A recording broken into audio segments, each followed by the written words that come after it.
Bonsoir et bienvenue dans ce 1945 sur ICVZ dans l'actualité de ce mercredi. Les excuses de l'imam Lamine Sall à la communauté chrétienne. Grâce à une médiation des imams et oulémas du Sénégal, il a reconnu avoir commis une erreur. Journée d'élection de l'équipe municipale à Guédiawaye. La coalition au pouvoir, Benno Bokk Yakaar, remporte tous les postes d'adjoint au maire. Le camp du nouveau maire Ahmed Aïdara est pour le moment minoritaire. Nous ferons le point dans quelques instants. Et vous entendrez dans ce 1945 les mots de satisfaction du ministre de la Pêche Alioune Ndoye sur l'achèvement des travaux de la brèche de Saint-Louis. Des milliers de pêcheurs y ont perdu la vie, mais aujourd'hui, les travaux de dragage et de balisage effectués devraient mettre fin à ces drames. 2 ans aujourd'hui depuis le premier cas de Covid-19 chez nous, des Sénégalais nous racontent ce qu'ils ont traversé depuis mars 2020. Des témoignages sincères que vous allez partager dans cette édition. Bienvenue à tous.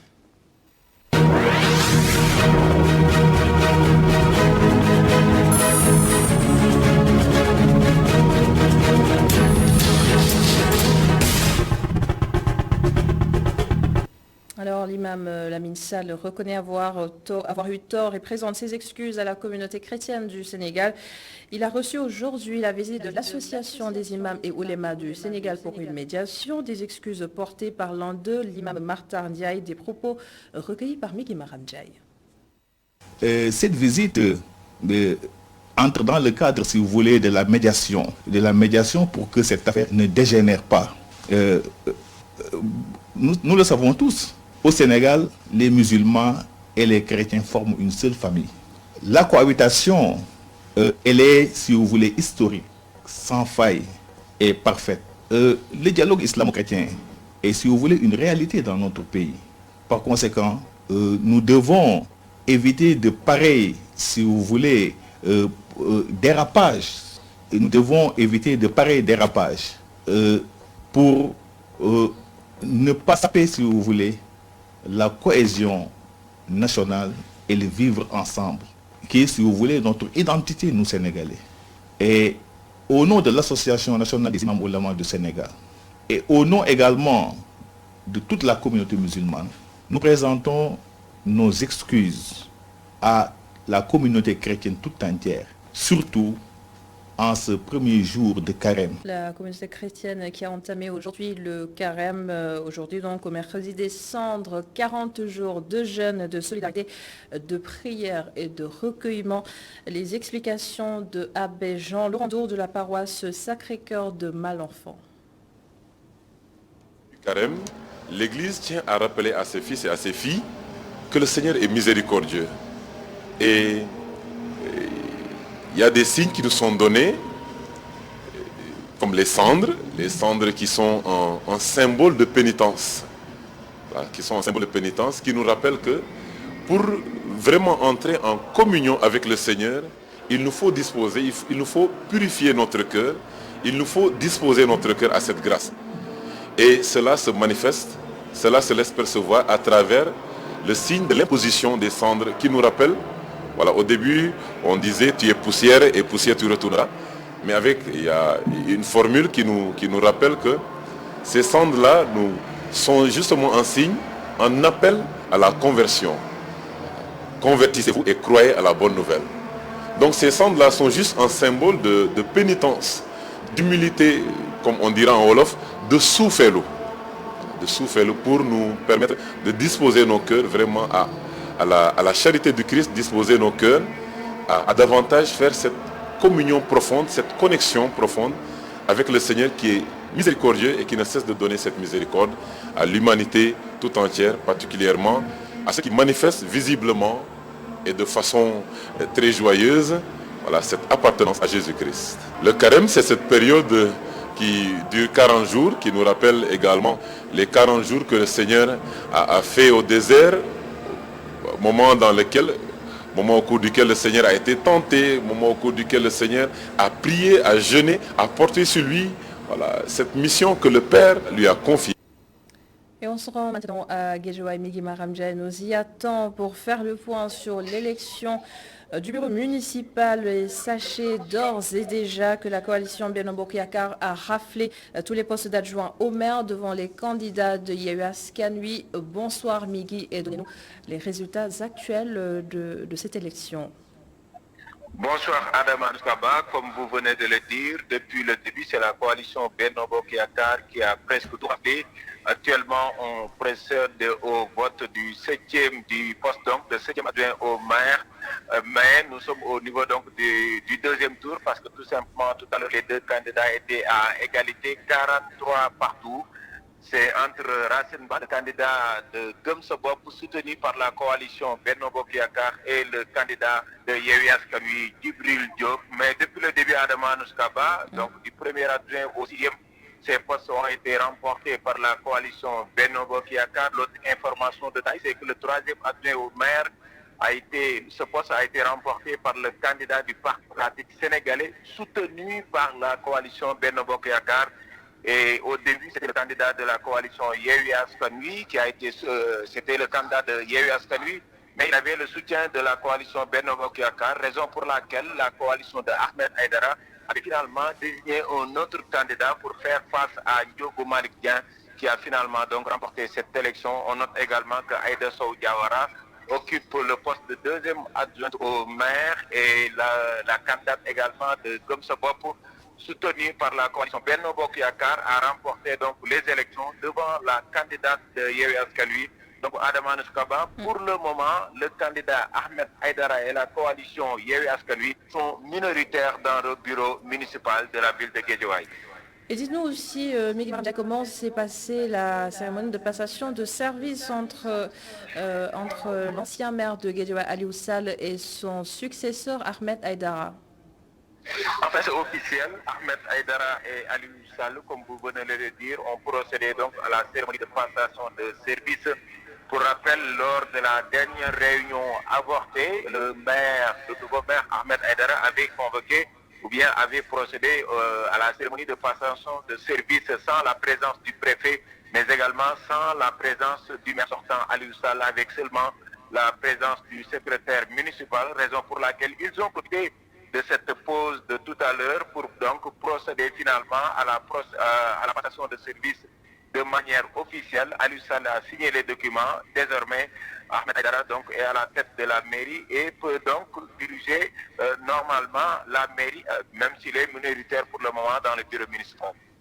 Merci beaucoup Migui Maram Ndiaye pour toutes ces précisions. Je rappelle que vous suivez cette élection depuis ce matin pour le candidat de Yewwi Askan Wi pour la ville de Dakar, qu'il a d'ailleurs remporté. Barthélémy Diaz sera fixé sur son sort le 18 mai prochain dans l'affaire du meurtre de Ndiaga Diouf.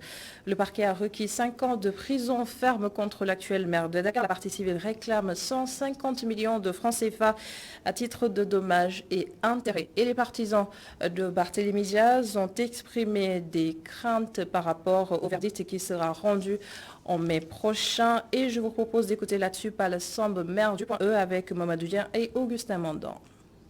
Nous venons donc d'assister à un procès où la partie civile, de même que le procureur général, avait de la peine à prouver, en tout cas, la culpabilité de M. Barthélémy Diaz. Je pense que les avocats de la défense ont brillamment défendu le maire de la ville de Dakar. Et je pense qu'aujourd'hui, vouloir parler de 5 ans de la part du procureur, je pense que c'est inadmissible. Parce que nous n'accepterons pas que le syndrome de Khalifa Sall refait surface. Il n'est même pas question. Barthélémy Diaz vient d'être élu maire de la ville de Dakar. Il n'est même pas question qu'il soit condamné. Non. Ça, on n'acceptera pas. C'est clair. Une très bonne nouvelle maintenant annoncée en titre. Elle nous vient de Saint-Louis. Les travaux de tragage et de balisage de la Prêche viennent d'être achevés. Le ministre de la Pêche s'est lui-même rendu sur place pour la clôture des chantiers. Et Alioune Ndoye invite les pêcheurs à respecter à la lettre les nouvelles règles et recommandations établies.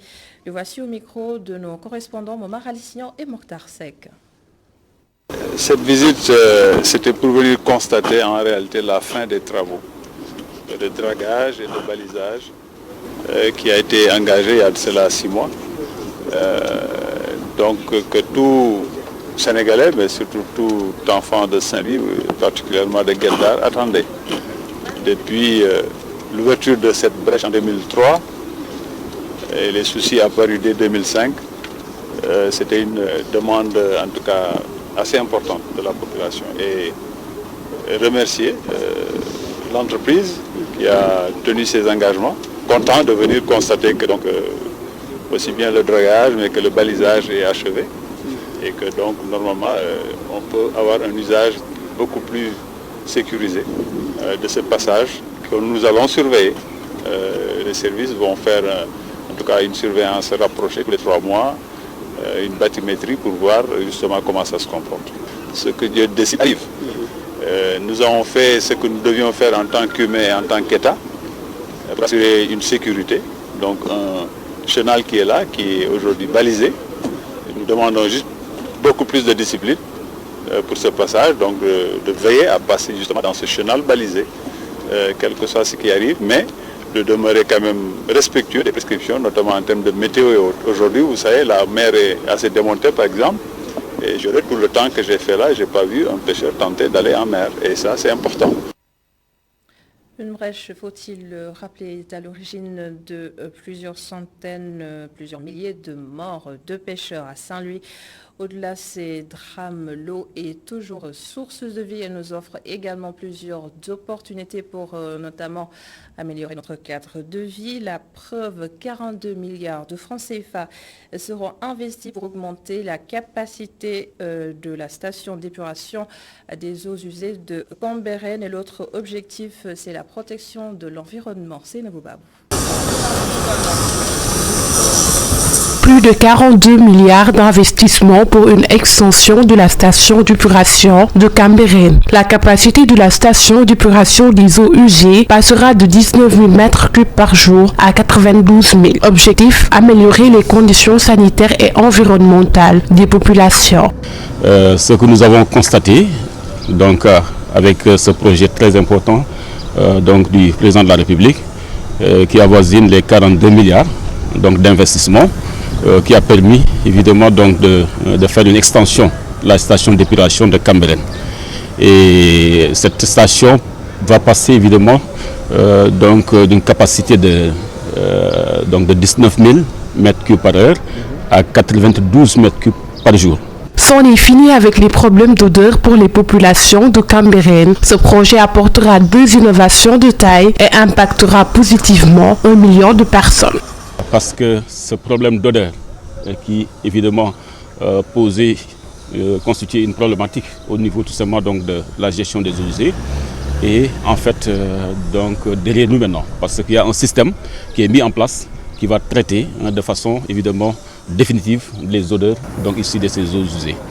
L'autre chose ici c'est au niveau tout simplement donc de la cogénération parce qu'en réalité cette innovation c'est pour essayer de voir comment essayer de prendre en charge les coûts énergétiques. Toutes les eaux usées générées dans le bassin seront traitées et déversées en mer en toute sécurité. Et nous considérons qu'aussi ça a été connecté, cette station d'épuration est connectée donc sur un émissaire donc terrestre et un émissaire en mer pour évidemment faire le rejet en mer. Et là c'est une doléance évidemment de la population de Cambérène qui en réalité posait une énorme difficulté avec les populations. Le directeur général de l'Office national de l'assainissement du Sénégal, en visite sur les chantiers, estime que les travaux seront bouclés d'ici la fin de l'année 2022. Et je l'ai annoncé également en titre le 2 mars 2020. Le Sénégal a enregistré son premier cas de Covid-19. La panique, on s'en souvient. Nous sommes passés par plusieurs phases. État d'urgence, couvre-feu, port de masque obligatoire, fermeture de certains restaurants et lieux de loisirs parmi tant d'autres restrictions. 2 ans aujourd'hui, le directeur de la prévention retrace le film de la pandémie chez nous, docteur Mamadou Ndiaye, que nous écoutons. Il y a eu des mesures administratives qui étaient restrictives, notamment des couvre-feux. Il y a eu également tous ces éléments, notamment il y a eu la sensibilisation et jusqu'à ce que, près d'1 an après, il y a eu ou bien avant moins d'1 an, il y a eu l'avènement des vaccins et de la vaccination. Et le Sénégal, depuis plus d'1 an également, la vaccination est entrée également dans le dispositif de lutte. Voilà donc un certain nombre d'éléments de manière ramassée cette maladie. Mais seulement aussi ces 2 ans, on est allé d'une épidémie, n'est-ce pas, au début. Aujourd'hui, on peut affirmer que nous sommes pratiquement dans une endémie. Bien que ça soit une pandémie, ça atteint tout le monde, mais mais c'est devenu une maladie actuellement. On ne doit pas, le terme le plus adéquat, c'est de dire que pratiquement cette épidémie est pratiquement entrée dans l'endémicité. C'est-à-dire que c'est une maladie qui est devenue durable et qui, malheureusement, en tout cas, va rejoindre un certain nombre de maladies comme la fièvre jaune, comme la tuberculose, comme la rougeole ou autre chose, peut-être pas à des degrés de gravité ou bien en tout cas qui inquiètent le monde de cette manière, mais elle va être rangée dans la nosologie de ces grandes maladies, de ces maladies qui sont endémiques et il faudra gérer telles quelles. Plusieurs centaines de Sénégalais se sont retrouvés du jour au lendemain sans emploi en raison de la crise sanitaire doublée d'une crise économique. Et jusqu'à présent, les séquelles sont encore perceptibles chez certains. Ils gardent un goût amer de cette période de forte turbulence. Ce sont des vécus qui sont racontés dans ce reportage de Mamadoussi. Les séquelles du couvre-feu et autres mesures de restriction sont encore fraîches dans la mémoire de Aldiouma Sow. Les 2 ans de Covid-19 ont été difficiles pour lui. La Covid-19 nous a vraiment fatigués. Les personnes qui ne travaillaient pas étaient beaucoup plus nombreuses que celles qui travaillaient. Avec le couvre-feu, c'était beaucoup plus difficile. Les pères de famille ont vraiment eu du mal. Mais vous savez, à force d'être patients, on finit par s'en sortir. Ibrahim Khalil estime que la Covid-19 a été à l'origine de la perte de l'emploi de plusieurs jeunes. Lui-même peine à s'en sortir. Beaucoup de jeunes ne travaillent plus. Certains ont été licenciés. La situation est très compliquée. Depuis l'arrivée de la Covid, rien ne marche. Moi qui vous parle, j'ai du mal à m'en sortir. L'erreur qu'elle a commise est d'avoir instauré un couvre-feu durant cette période, aux yeux de Ousmane Ngom. Alors que l'erreur que l'État a commise, c'est d'avoir confiné les gens. Il ne fallait pas confiner. Il fallait respecter les mesures barrières et laisser les gens circuler. La meilleure manière de freiner le Covid-19 est de respecter les mesures barrières, mais aussi continuer à prier. Les mesures barrières, éviter aussi de créer des rassemblements là. On doit interdire les rassemblements, fermer tout ce qui est salle de théâtre, salle de jeu, ou bien limiter le nombre de personnes qui rentrent dans les salles de spectacle. Le virus a 2 ans de présence au Sénégal, avec des conséquences sur le plan économique, mais pas seulement. Certains jeunes invitent l'État à venir en aide aux victimes. Merci beaucoup Mamadou. Si l'Université Gaston Berger de Saint-Louis a accueilli la 10e édition de la journée scientifique organisée par les doctorants de l'UGB et les travaux ont montré que la recherche scientifique est presque négligée dans les universités sénégalaises. Les explications du professeur Ngal Djité de l'UGB. La recherche, c'est une partie importante et je pense même que le sens de l'université. L'université n'a sa place que s'il y a une recherche dans cette université. Parce qu'il y a le volet enseignement, mais il y a aussi le volet recherche. Et je pense que les autorités universitaires, les autorités de ce pays doivent faire de sorte que de pareilles activités s'organisent chaque année et de façon périodique. Moi, je le répète toujours que la recherche au Sénégal est le parent pauvre de l'enseignement supérieur. On parle d'université. Et qui parle d'université parle d'enseignement et de recherche. Mais si vous faites le tour des budgets des universités, vous verrez que la recherche est le parent pauvre.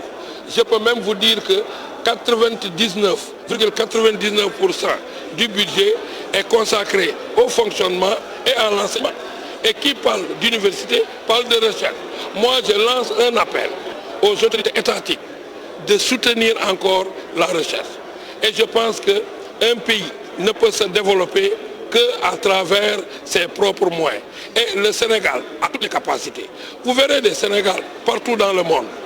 Pourquoi?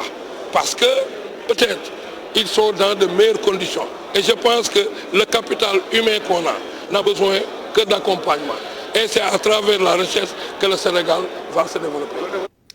Également dans l'actualité ce mercredi, la société SECO en charge de la restauration au sein de l'aéroport de Dias a été sommée de quitter les lieux pour rupture de contrat. Les responsables de la société crient à l'injustice et sollicitent l'arbitrage des autorités sénégalaises et Montagaka nous donne les détails. Les responsables de la société SECO, qui déclarent être pris de court par cette rupture de contrat, qu'ils jugent injuste et illégale, demandent un délai leur permettant d'honorer leur engagement. Le gestionnaire de l'aéroport LAS, dont le directeur général est M. Asken Demir, nous a envoyé une mise en demeure il y a de cela 2 mois. On a répondu à cette mise en demeure avec des propositions. On leur a demandé de nous donner un temps de répit, le temps de recevoir le crédit du CTA, comme tout le monde l'a demandé. Et en parlant de ce crédit du CTA, on a reçu les notifications avant-hier samedi pour nous donner l'accord d'avoir bénéficié de ce crédit. Mais à notre grande surprise, le mail de cet accord est passé samedi et hier lundi, on a reçu une rupture de contrat. Une rupture de contrat qui devait prendre effet le même jour et ça à minuit. Sur le contrat, on a droit à un préavis. Et ce préavis doit être émis par le président du tribunal et respecté du parti que nous sommes SECO. Et tout ça a été bafoué.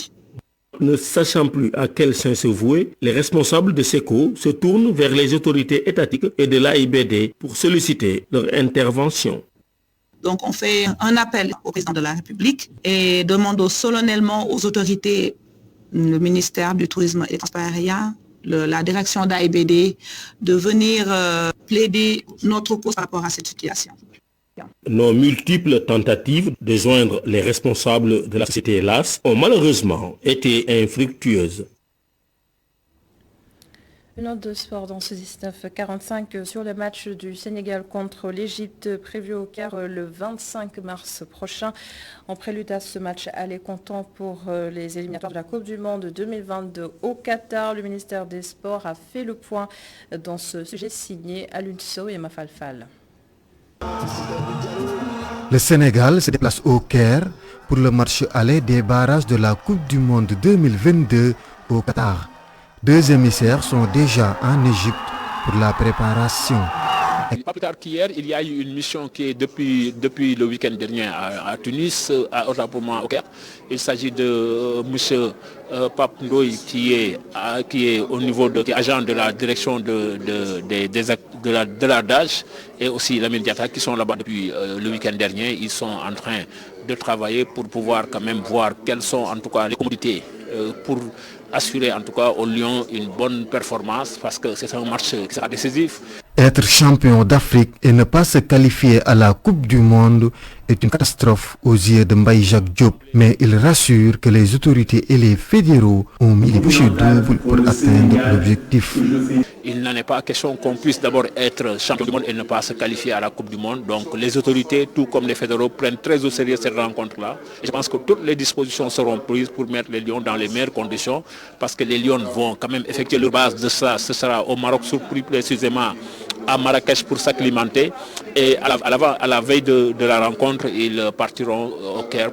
L'FC Metz s'engage à construire 6 stadiums modulables au Sénégal. Interpellé sur la question d'implantation, le conseiller en communication de Matarba ne le sait pas pour l'instant. Non, pour le moment, je ne peux pas vous affirmer ça parce que c'était une déclaration avec le chef de l'État. Peut-être que les dirigeants de Génération Foot et de Metz vont venir quand même travailler au cours d'une séance de travail avec le ministre des Sports, M. Matarba, pour voir aujourd'hui quelles sont peut-être les localités qui seront visées pour la construction de ces infrastructures-là. Ce qui fera combler un déficit au niveau de toutes les régions qui ont en tout cas des infrastructures de qualité. Les champions d'Afrique affrontent les pharaons le 25 mars au Caire, en Égypte. Le retour prévu 4 jours après dans le nouveau stade Abdoulaye Wade.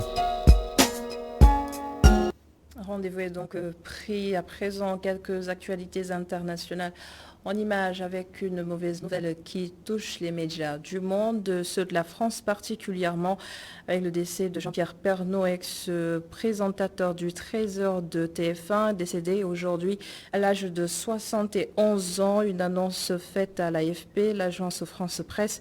Pendant 33 ans, Jean-Pierre Pernaut s'était imposé comme le roi de l'info de la mi-journée, avec une formule axée sur la proximité notamment. Et il s'était retiré du JT le 18 décembre 2020 alors qu'il était au plus haut de ses audiences et de sa popularité. L'Assemblée générale de l'ONU vote pour condamner l'opération militaire russe en Ukraine. 141 voix ont voté pour, 5 contre, 35 abstentions, dont le Sénégal est toujours en Ukraine. Au 7e jour de l'invasion russe, des frappes ont touché la ville de Kharkiv, causant la mort de 4 personnes. Des soldats russes aéroportés ont également été débarqués dans la ville et plusieurs autres villes sont victimes de bombardements et la Russie a annoncé avoir pris le contrôle de la ville portuaire. Et on se quitte sur ces images. Merci beaucoup d'avoir suivi ce journal. Merci à l'ensemble des équipes en régie. Bonne suite des programmes sur ITV et à demain pour un autre 1945.